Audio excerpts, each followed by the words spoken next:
let's talk about the broader markets. We have Technocraft Industries, which is in focus. The stock has gained nearly 78% this year so far.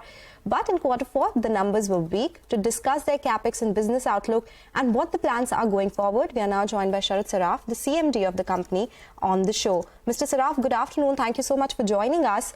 You do have some Capex lined up in your scaffolding business. Tell us about that. You are setting up 2 new units in that division. What is the revenue potential here? When will it come on stream by? And the Capex that you'll be putting in there, will it entail some debt or will you be doing it via internal accruals? Thank you, ma'am. Yes, you are right. We are doing a large Capex in our scaffolding and formwork division. So one is we are doing a Capex of over 300 crores in Aurangabad, putting up a state-of-art aluminium formwork plant and to produce about 1,500 tons of aluminium formwork per month. So that the land has been procured, and I think we should be in production within next 6 to 8 months. The equipment has been identified, and the final purchase of equipment is going on. The second project we are doing is close to our existing factory in Murbad in Shivale, where we are doing infrastructure formwork as well as other structures required. For example, for building bridges or for this metros.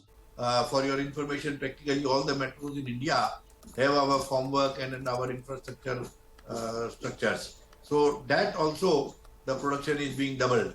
So that is a biological expansion, I would say, because the factory is already existing. We are only constructing new sheds and putting in new Capex there. But Aurangabad unit is a greenfield unit, which is likely to give us a very good revenue. And the last time you joined us, you said that these expansions could bring you about 500 to 600 crores in terms of additional revenue. Is that the number that you'd still work with? Yes, more than that, yes. At least 600 crores. At least 600 crores. And that accrues over the next, it obviously reaches optimum utilization over the next 2 to 3 years. Let us say it will be 25-26. So okay, 25-26. By 31st March 25. Okay. And what about the textile business? I mean, there was weakness last year due to high cotton prices. Now that seems to have come under a wee bit of control. But you are looking to demerge that business, right? What's the update on that? Yes. So now you see that demerger that we were talking of, we are still evaluating, but it's very difficult because the cost involved is so high. So we are evaluating whether that cost is worth undertaking, or how do we recover that cost if we incur that large expense in demerger. That was one. Secondly, the division is a little bit turning around, and as you rightly said, that we are seeing there is also consolidation in the industry, because there was heavy fragmentation in textile, and too many players came up and the demand shrunk. So it had an exponential effect on the economy, but we are one of the survivors. Let's put it like this. A lot of companies folded up also in this line, but we are the survivors, and we are now putting up a large new unit in Amravati, state-of-art unit, because our Murbad operations are really not very efficient. And gradually we have to upgrade, we have to expand in Amravati, where we have a large land holding there, and the working conditions are also very favorable. Okay, so Mr. Saraf, 2-part question here. Earlier you told us that demerger will happen by this year itself. So is it still not decided? There is no final decision on demerger? It should have, yes ma'am, it should have happened this year. I wish it had happened this year, but you see, the costs are so high that we are forced to rethink. And we are forced whether we can find some alternate solution of demerger where we can save some cost. Because at the moment, talking of cost of 25 to 30 crores. Okay. So the second question was related to the business itself. Now that you're saying that industry is consolidating and you're putting up a new Capex as well, or a unit at Amravati. First of all, what unit will this be for? And what is the improvement now that you've seen in, say, cotton prices? They were very high. Yes. How much have they come down by? And how much of an improvement in margins will you see because of that? Ma'am, the unit we are putting up in Amravati is a spinning mill, a state-of-art 30,000 spindle spinning mill. And the other is we are adding our capacity of garmenting. So we are putting in another 500 machines for garmenting, because our ultimate aim is to stop selling grey cotton yarn. We would rather sell the finished product. So we are concentrating on sale of fabric and garments, then mostly fabric. So we have strengthened our marketing team for fabrics, and I think that should do well. On the other side, even in Murbad, as I had informed earlier, we converted our yarn mill, the grey yarn mill, into melange yarn.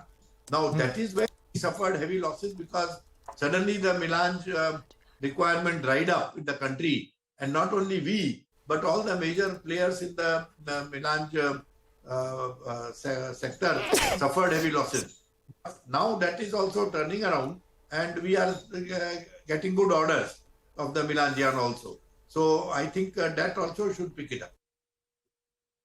Talking about the opportunity in the defense space and how the government has opened it up for a lot of private players, I've seen you have a defense business as well, Techno Defense Private Limited. Yes. It was very small. FY22 revenues were just about under 3 odd crore rupees. Do you see this growing faster because of the tailwinds that the defense industry is seeing? What can you guide for in terms of the business potential here?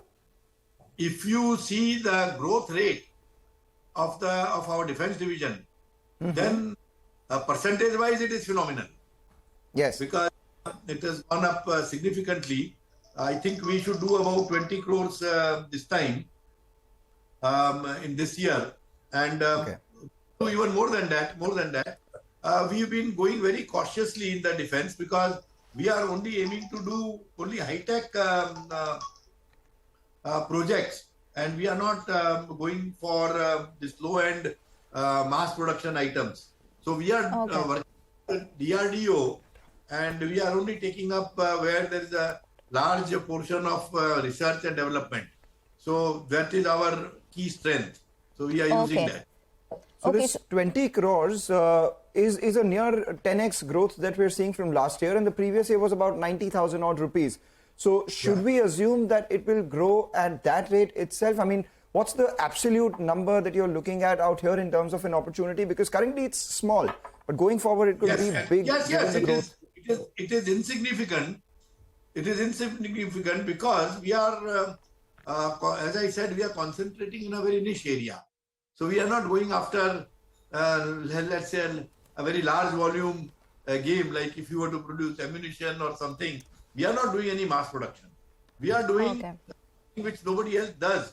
And one product that we have developed, which has really caught the eye of the Defense Department, there we are likely to get large orders, and if that happens, then we would be doing very well. Unfortunately, due to strict nature of this industry, I'm not able to reveal too many details. Yeah, so we will of course get more details from you as well, Mr. Saraf, when you have more clarity and you can actually tell them to us. But last question before I let you go, if you can just give us two numbers, considering whatever you spoke to us about different sectors, how things are coming back and the defense opportunity as well, what is the revenue growth that you're looking at, and what about margins in FY24? Yes, in 23-24, FY24, we hope to, our target is to touch 2,000 crores, and which I think we may be able to do it, or we may be short by only a small percentage. And but you've already done around 1985 crore rupees in FY23. So are you expecting flattish growth? But that is actually consolidated. I am talking of standalone. Consolidated may be even 2,300, 2,400. Okay, So, all right, Mr. Also seeing the bottom line growth, EBITDA growth of about 7 to 8%. Okay, all right, Mr. Saraf, thank you so much for joining us and explaining to us all those segments in detail. So that's the word coming in from Technocraft industry. Textile business has come back and they are expecting good growth in FY24 as well. We'll do one